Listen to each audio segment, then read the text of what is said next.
kembali bersama dengan saya, Yohanes Nahuai, dalam program Faith Minutes, Building Your Faith Under 5 Minutes. Jadi dalam episode kali ini, saya berada di Taman Doa Mawar Saron, berlokasi di Jalan Kelapa Hibrida Timur, di Kelapa Gading, Permai.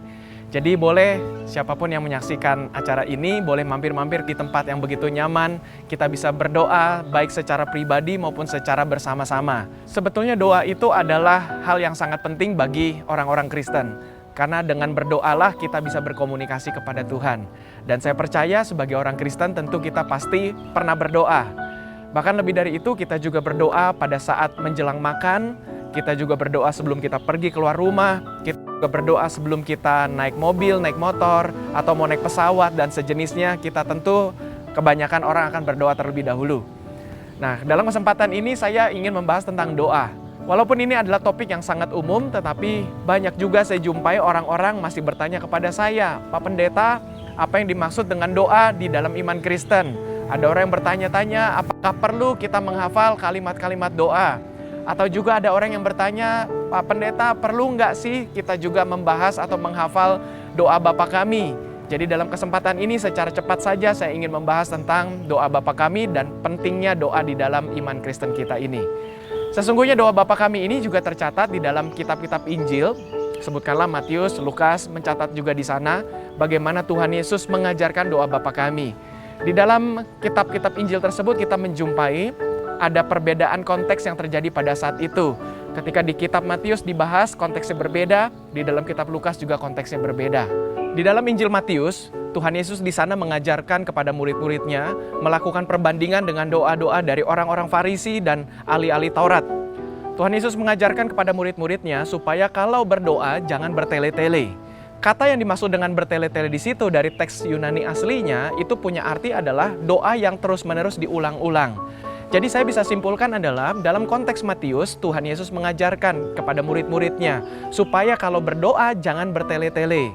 Dengan kata lain, kita bisa berdoa memanjatkan apapun yang kita ingin sampaikan kepada Tuhan, tetapi kita belajar supaya doa tersebut tidak bertele-tele atau artinya tidak diulang-ulang terus-menerus. Setiap kalimat doa yang kita ucapkan harus mengandung sebuah makna.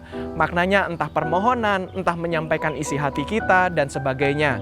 Tetapi adalah baik untuk kita tidak doa bertele-tele. Doa yang panjang itu bagus, tetapi apa gunanya kalau doa yang panjang itu, kalimat-kalimat doanya kita ulang-ulang terus-menerus. Sementara di lain pihak, di dalam Injil Lukas, Lukas juga membahas konteks yang berbeda. Lukas membahas di sana bagaimana murid-murid datang kepada Tuhan Yesus dan berkata, "Guru, murid-murid dari Yohanes Pembaptis diajar untuk berdoa. Bagaimana dengan kita, murid-murid dari Tuhan Yesus?"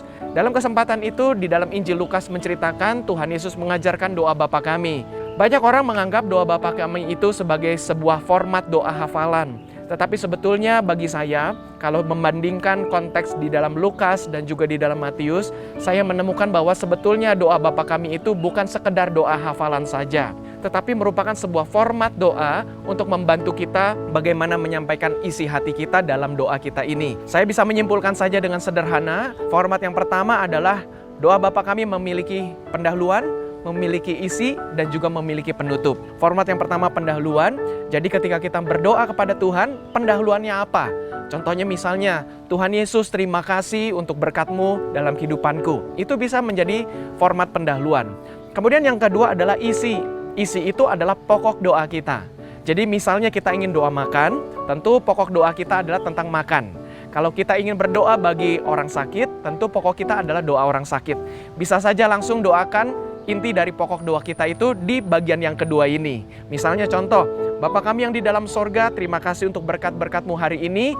Saat ini kami mau makan, berkatilah makanan ini. Atau kita berdoa bagi orang sakit, saat ini kami mau berdoa bagi keluarga kami yang sakit. Yang ketiga adalah tentang penutup. Sesudah kita menyampaikan pendahuluan, menyampaikan isi, dan jangan lupa menyampaikan penutupan dari doa kita itu. Sebetulnya doa orang Kristen itu sangat mudah sekali, yaitu tutup saja dalam nama Tuhan Yesus Kristus, kami sudah berdoa. Amin. Jadi menurut saya doa itu tidak begitu sulit. Doa itu bisa saja dalam format apapun, tetapi dalam topik format apapun, pastikan ada 3 unsur ini di dalamnya, yaitu pendahuluan, isi, dan penutup. Kiranya dalam program Faith Minutes ini tentang doa memberkati kita semuanya menyaksikannya. Sampai jumpa dalam video-video Faith Minutes berikutnya. Tuhan Yesus memberkati.